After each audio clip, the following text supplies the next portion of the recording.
Hey crew, what's up? It's Dr. Jared here. We're going to talk about muscle up today. We just finished 18.1. Hopefully the total bar video was very beneficial for you, as well as some of the other videos that we sent out. The poll that we had, actually the number one thing was muscle up. So we're definitely getting into that. Even though we don't think it's going to be that next workout, could be, who knows, but we want you to be able to get some work in with this because it's something that we see people screw up a lot in terms of how they progress the muscle up. They end up just trying to do more muscle ups and they end up hurting their shoulders or their necks in the process.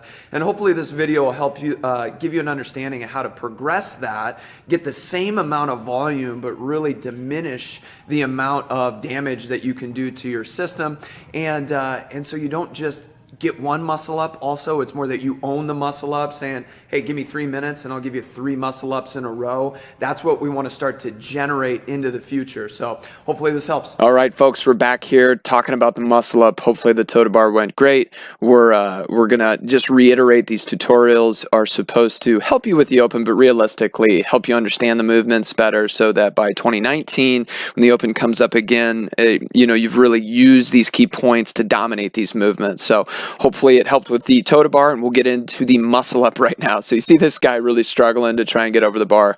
I'm sure we've all been there at some point in time, or we're stuck in this position where we're either getting nasty repetitions or we're kind of hurting ourselves in the progress of trying to, or in the process of trying to accomplish our muscle up. So we need to differentiate, is this a gateway drug or is this a key accomplishment? Now the gateway drug is kind of saying, hey, these sexy things in CrossFit, the pistol, the muscle up, the squat snatch, Olympic lifting, these really advanced things in terms of human movement or capacity that are really cool. Sometimes we get carried away and we try and do this before we should, or before we're technically sound enough or strong enough to be able to accomplish them. So we want to try and avoid making this a gateway drug scenario, and we want to take that smooth, steady, methodical approach towards making the domination of a muscle up a key gymnastic accomplishment that you can put in your back pocket. You can post it on the fridge and say, hey, give me 3 minutes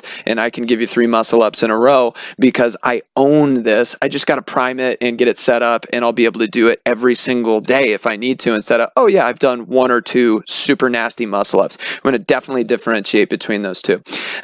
We go here and you see the T-Rex there. Yeah, we've all been there. I can't get my arms up over.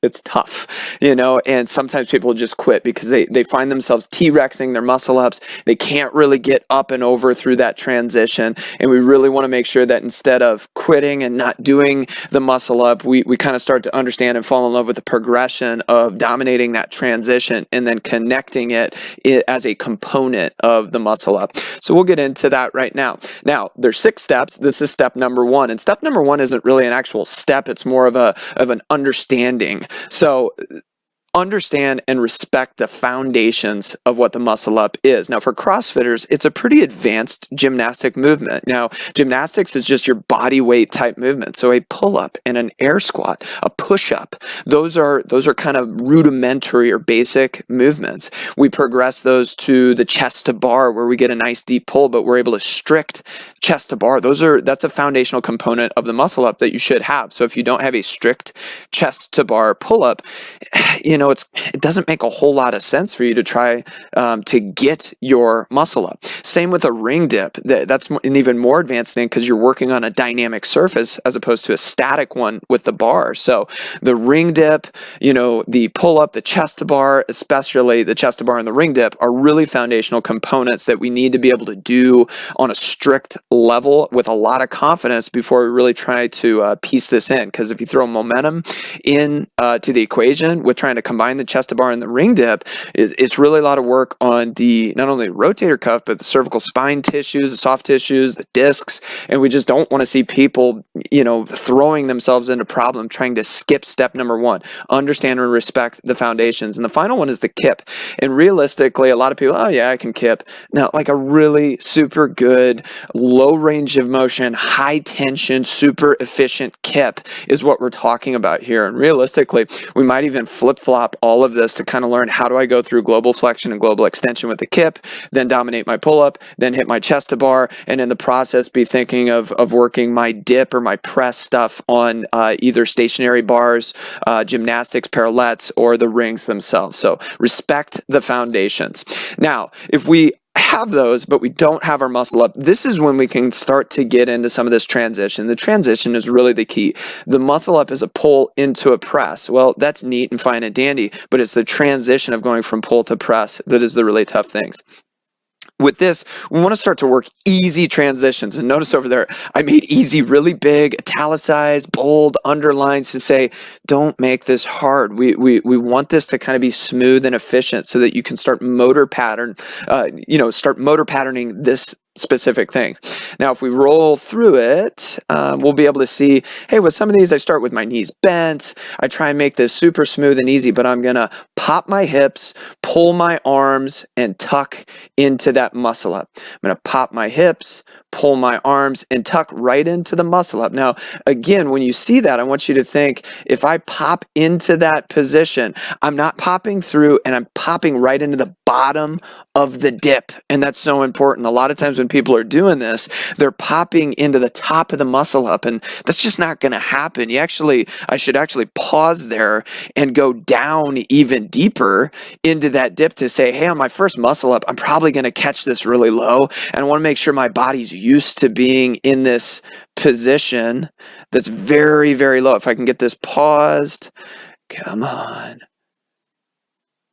Right there, we see if I sink down even deeper, that's probably good. Right now, that's a rep, but the idea is don't get away from that position. It's so important to transition right to there. So the first one, bring your feet in, bend your knees, make this super easy, but realistically think I have to pop my hips up, have that sequence right into the pull with my arms, and then I have to tuck into the bottom part of my dip right there. You start doing that and things will start to smooth out with that transition. I won't get stuck in the T-Rex position.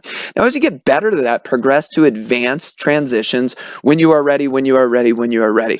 I would be able to do 10, 15 of those easy transitions, just going up and down and up and down and making that nice and smooth and easy before you even really think to progress that to starting with the hollow body. This I'm going to show will start with a hollow body. We'll work the pop of the kip, then we'll work the pop into the pull, then the pop to the pull to the tuck into the bottom position. But everything should transition nice and smoothly, and everything should stay tight. If you're getting sloppy with this, don't progress. Don't try and do it up on the rings yet, because you need to dominate this position.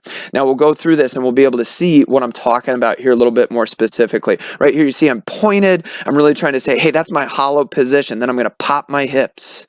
Again, I'm going to go pop in through the hips and then add the pull. Might do a couple more of those just to really think, hey, that's got to get really good, and I got to get my elevation up there. One thing needs to transition into the next. But I could do several of these. Now I'll go right into this tuck, and we'll actually work the unwind from there, and we'll talk about that negative here in just a second. But if I tuck, pop, full tuck, now that is more like the muscle up that you'll see, when you're doing this and you're up on the rings. I've really created that same situation where we're actually doing the muscle up, but we're not way up into the air. So if we do it again, hopefully I'll do another one. Pop, pull, tuck. That's pretty much the essence of the muscle up right there. So when you're ready, take it to that level.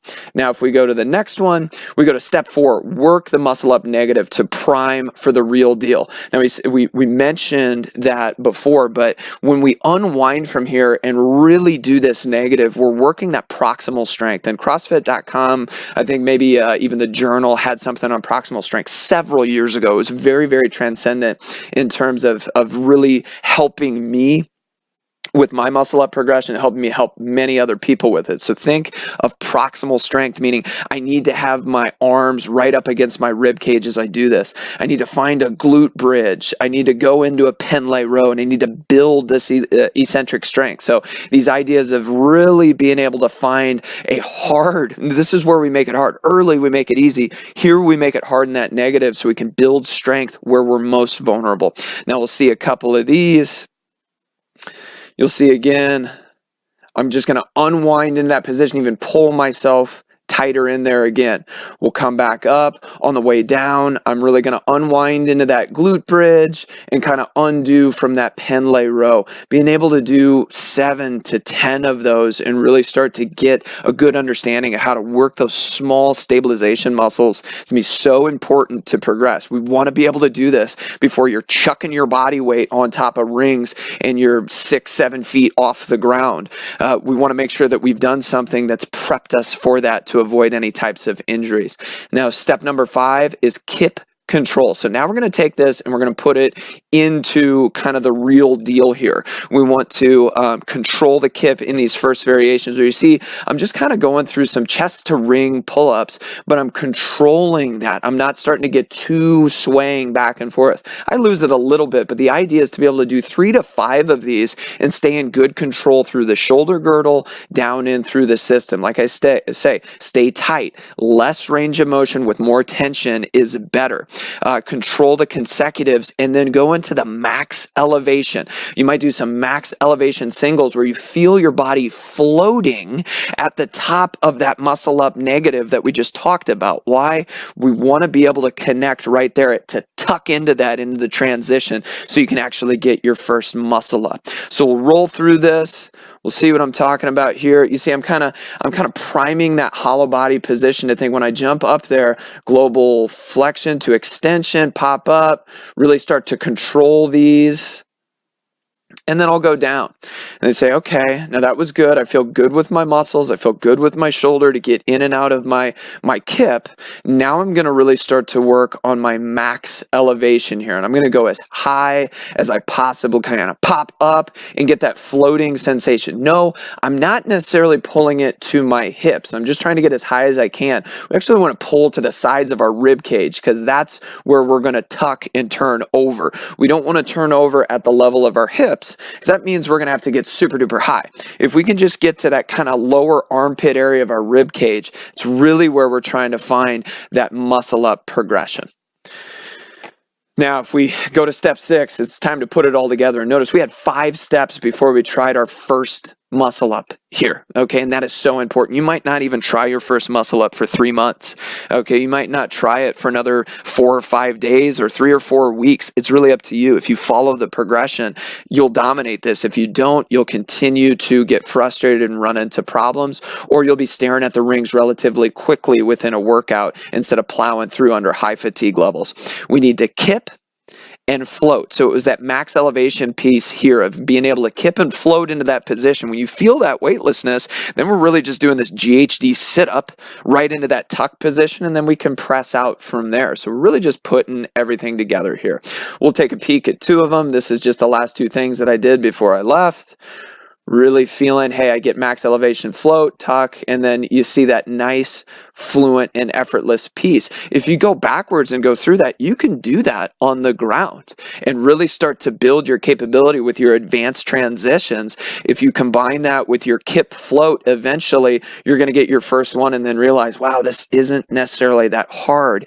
It's just all about timing and fluency and virtuosity, which is all what gymnastics is. Step 1 through 6, again, foundations, easy transitions, progress those when ready to the advanced transitions.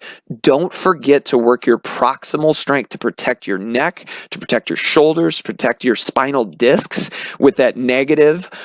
Work tons of those to get nice and strong and aware in that catch position. Develop your kip, really get technical with that so you can get that max elevation and float so that everything gets to connect and you get to dominate your first muscle up, and then very quickly hit your 2nd, 3rd, 4th, and 5th so you're able to do these under high fatigue or in larger sets. Again, guys, hopefully that helps. Good luck. Keep moving. Follow us on hpcmovemob.com. Remember, we're on Instagram, so find us, follow us at HPC Dr.J, and then also on Facebook at healthandperformancecenter.com. Go get them.